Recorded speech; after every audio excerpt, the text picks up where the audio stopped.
So I figure asking for donations, being on the front lines, trying to expose all of this ritual abuse and CA rings and all of that, being on the front lines for years is a test. And the reason why I say that is because I have no faith in people. This is where I stand in the whole situation. I've seen people like Craig Sawyer and Russ Dizdar and an Open Secret and all of these people stand up and say, we're fighting for kids, send us money. And they got millions of dollars. And what happened with any of that money? Did Open Secret release a documentary that was gonna bust everything wide open? No. Did Craig Sawyer or Russ Dizdar fix anything? No. But I'm different in this whole situation. I self-published a book. I haven't even begun to get that money back. I have a fucking blog. You think blogs are fucking free? You obviously have never had a website. Thousands upon thousands upon thousands of dollars of my own money trying to fight this. So saying that I have a Venmo account and my account is just the letter D and then my last name, Shurter. The D and the S are capitalized. That's my Venmo account. I'm not expecting too much, to be quite honest.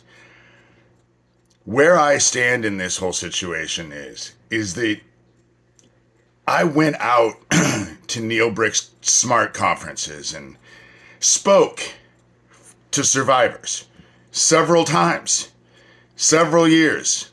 I reached out. And I've been on the front lines of this for so long. And like I said, everybody that I have actually worked with is gone, except Fiona Barnett. I have a complicated situation with Fiona Barnett. Fiona is a true survivor. But by her own admission, her husband is part of the other side. So she's just another survivor who never was able to escape them.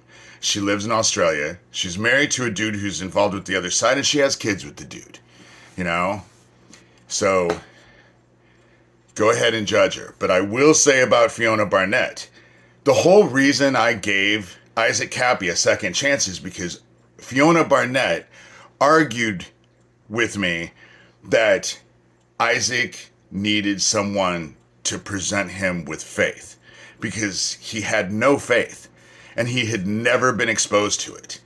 That's the reason why I went back and started talking to Isaac, because Fiona wanted Isaac to have some sense of someone who had faith in the teachings of Jesus Christ. And I always have, you know? And so, but she left the field because she would ask for help and no one would help her. A lot of rhetoric, a lot of mouth service, but, you know, nothing else. And so she just figured it was not worth it. And I've been there. I did all of the SMART conferences, and then I ended up going to Washington and helping Pat Goodwin set up the first conference for Ivory Garden, first survivor conference in Seattle. And my experience with victims, survivors of this, is that the only thing they care about is their healing and their journey and what they've gone through and what they've had to endure and their childhoods that they lost. That's the only real thing that they've ever been focused on. And they will turn, they don't appreciate much of anything. When I was at the Ivory Garden conference, after getting all of that set up, being treated the way I was, and I didn't realize that Pat Goodwin and others were out just bad mouthing me to everybody. I stood on the penthouse balcony that Pat Goodwin had rented out, and it took me 20 minutes to come up with the reason why I shouldn't jump. Now, this was years and years and years ago. I had just lost a 20-year relationship because of this shit. I had lost friends because of this shit. Because everyone hated that I was involved with it. My whole life crashed the fuck down. And I stood on that balcony and realized that I had given up so much. And at the time, it was just like, for fucking people who don't fucking... They didn't care. They certainly didn't appreciate it. Being on the front lines is fucking thankless. All we are is entertainment. That's all we are, is entertainment. And and that's how everyone is. I mean, Max died. Max was murdered. What happened to him? What happened? Lori King. Look at what happened to her. What happened? Isaac Cappy. What happened?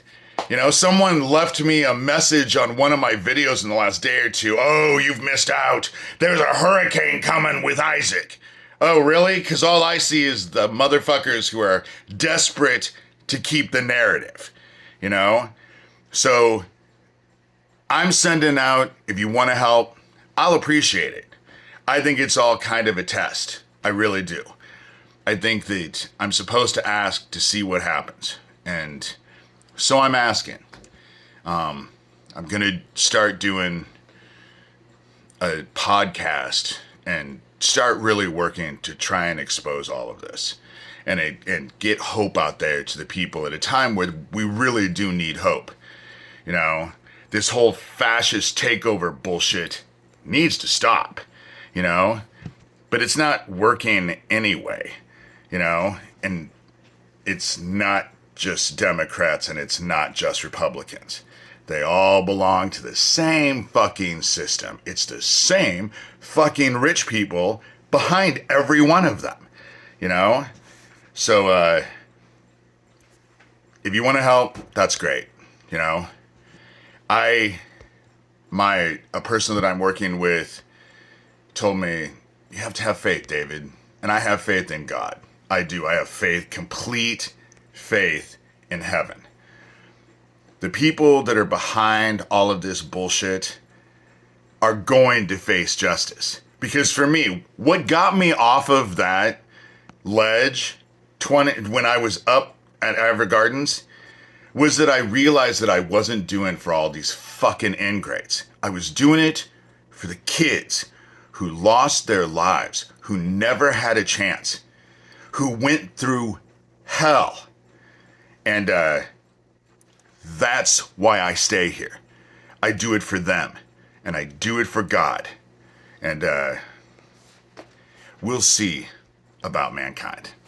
You know, you want to contribute? I have a Venmo account, D Schurter. And as soon as I have enough, I'll start a podcast and just start working and directing as much energy to this as I possibly can. More than I already have, because it's been my whole fucking life, you know? And I have shown that I put my money where my mouth is. So, with that said, that's the end of this video.